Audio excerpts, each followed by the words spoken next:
Host of The Taste. Thank you for joining me today. We've got a great lineup, and I know I say that similar thing every week, but today's lineup is really fun. We've had a lot of you talking about preparing for St. Patrick's Day. I've gotten a ton of great feedback on the guests that we announced that are joining me, but we're actually going to have 4 guests because in between some of my guests here, I want to bring in Kate Nagel because we've got this winter storm warning stuff happening, and Kate's going to give us an update of what's going on from the Weather Service out there. So she'll be joining me as well today.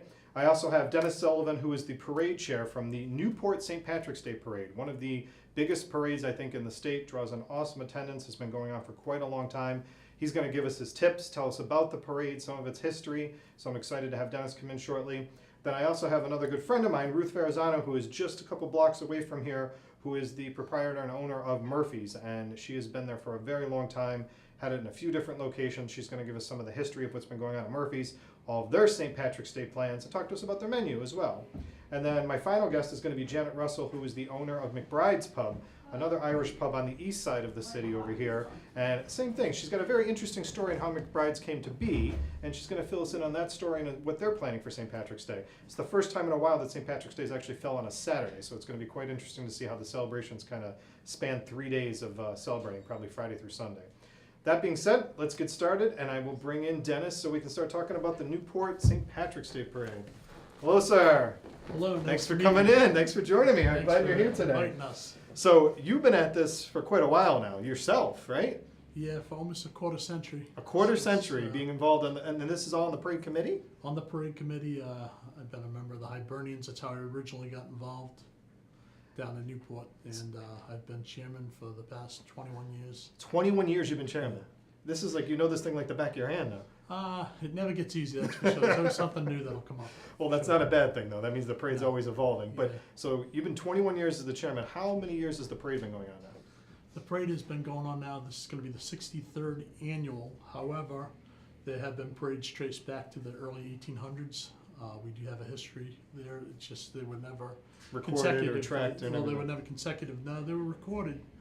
They're in the Mercury and such. You could look back. So you can go back and find them. Yeah, you can find them. We've actually put them in our parade booklet. From year to year, we'll put a history. We have the Newport historian, Pat Murphy, gives us information, and we post it in the booklet. We have them as far back as the early 1800s. That's amazing. That's absolutely amazing. But 63 years alone of consecutive years is amazing in and of itself. Oh, yeah. It's quite So, amazing.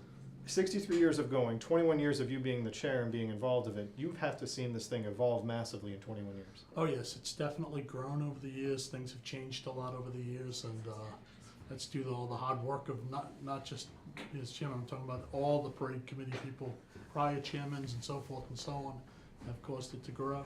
How big is the committee that puts all this together?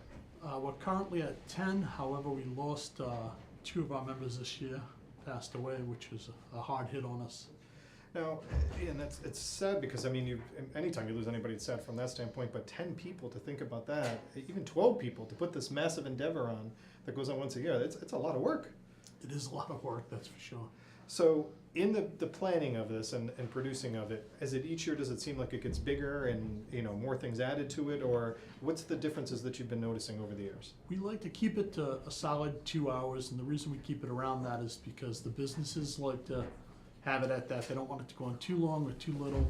There's the right time for us. The time for us is 2 hours. It's not as long as, like, say, the New York parade, but it's a good sized parade and it's a nice parade. It changes a little bit here and there. We'll have a couple acts change and new acts come, and things that can't come from year to year, they may go to a different parade or what have you.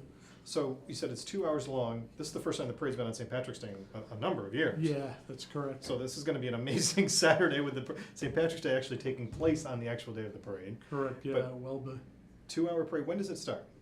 it'll start at 11 o'clock. 11 o'clock on Saturday the 17th. So we're, 10 days out at this point till this parade begins.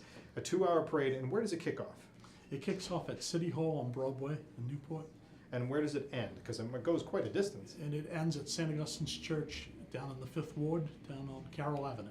So it marches from City Hall, goes down, it goes down Lower Thames as well, right, to get over to that area, right? That's correct, yes. So, I mean, you're talking about a mammoth amount of businesses that are taking advantage of this. The economic impact from you putting on this parade, they should be like all contributing back and making this parade, you know, giving you more money, I think. Not everyone does contribute, but a good portion do. We have a very generous city. Sure. So in putting this together, there's a lot of expenses with producing this, and your committee is it all volunteers? It's all volunteers, yeah, none of us are paid. So the expenses behind this, I mean, the city of Newport's obviously a partner because you've got police, street closures, all those things that have to go with it, right? Correct, yes. So how do you raise the funds to produce this endeavor every year? We go to businesses and we sell advertising. We do an advertising booklet. We have a lot of different dinners. We have a Grand Marshal's roast. We're going to have that this Sunday, actually, where we roast the Grand Marshal. We have a green eggs and ham breakfast. We have a halfway to St. Patrick's Day party. O'Brien's Pub in Newport throws their own Nice. St. Patrick's Day party that helps us raise money. So where can people find information on these events and how to support you? It's one of the questions I got is people are like, how do we support these guys to make sure this thing keeps going to get bigger and better? They can go to our website at newportirish.com, Okay. or they can look us up on Facebook. Fantastic. Now, you mentioned the Grand Marshal roast that's coming up. That's this weekend. Yes. So that's one way for people to come in and support you. Who's the Grand Marshal this The year? Grand Marshal is Judge Colleen Hastings. Nice. Okay. And every year you guys choose a different Grand Marshal that comes in. That's correct, yes. Every year we choose a different one according to how we feel they fit in, helping to make the parade better or make the community better. Excellent. And talk to us about, because this is one of the things that I'm getting lots of questions I've got on social media, but I want to talk about what's in the parade, like what type of divisions are in the parade, what can people expect to see? You'll see 7 bagpipe groups in there, you'll see 4 fife and drum corps, about 7 bands, whether it's high school or school bands or privately owned bands that are gonna come march. A lot of floats, a few reenactment units, like Civil War reenactment units will be in the parade, and a lot of police, fire, and civic organizations. Awesome. So despite the fact that, Newport gets a little crazy during this time frame because St. Patrick's Day is a big day to celebrate, it is really a family event for people to come out and enjoy this. It is. It's become more of a family event over the years. We've done a lot. These last 5 years, we've really pushed towards the hospitality end of it, not so much putting into the bands, but getting porta potties that we'd never had over the years, getting more signage, getting parking and parking shuttle, having more enforcement done both on our end and the police end as well. So we're turning it more and more into a family event every year. And I think that's a great thing because the tradition, and like you said, the amount of years, over 60 years of this tradition being actively annually being done, to make it so the families can come and enjoy it as much as the people that want to be rowdy and celebrate is just as important, Yes. especially for Newport. And you see a lot of these that'll be floating around them that day. So I think this is the first time I've waved an Irish flag. I'm used to doing my Italian flag here. So everybody's going to be able to see tons of these. And we've got also something else that's being done that was done for you guys. We got Newport Storm did something, right? What do we got over here? That's correct. Look at this. So this is Newport Storm's specialty thing that they did just for, I'll let you hold that one flag because I want to look at these. These guys are great. We've had them in here before. So Spring Irish Red Ale. That's a beer that they've done. Basically what happened was they wanted to get involved, and that was 5 years ago when they got involved, where they were like, hey, how could we help? And I said, well, we're trying to do something hospitality-wise. So every penny we raise from this, they give us shirts with the logo. The logo changes every year, called the Grand Marshal. You can see it's Lady Justice this year with That's Irish excellent. tricolors. And every penny we raise from this goes towards the hospitality end of it. It goes towards the porta potties, it goes towards the busing, it goes towards signage and so forth. And So support the things that are helping make it more family friendly as well. exactly. So yes. you get the beer, but you're actually helping out support the initiatives that need to make it more family friendly. All right, I got to try this thing. I'll Okay. let you do this here. There we go. All right, and I'm going to try it in the official glass. Now, one of the biggest questions I got was asking you for some tips. So I need to get some tips from you on where people should go to watch the parade. Well, I recommend for families, I say the Broadway area all the way up to America's Cup Avenue. The whole route along there is great for families. There's a lot of area there. That's why, especially Washington Square, there's a lot good area. Like if you have strollers or something like that, and it's not too congested. Thames Street can get a little congested, so either go to the end of it if you're going to go down Thames Street to Carroll Avenue, the reviewing stand, Fifth Ward area, Okay.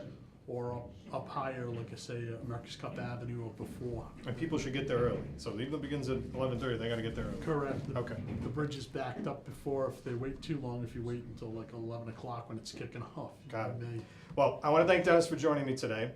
I'm looking forward to the parade. I think a lot of people are looking forward to be out there on the 17th. So get more details, go to the website, go to Facebook. We'll put the stuff out there. Support the Newport Storm beer, which is delicious. I'm drinking it. But Dennis, thank you. I look forward to seeing you at the parade. Appreciate it. Thank you so much. I'm going to step out with Dennis, and we're going to bring Kate Nagel in to get us a big update here.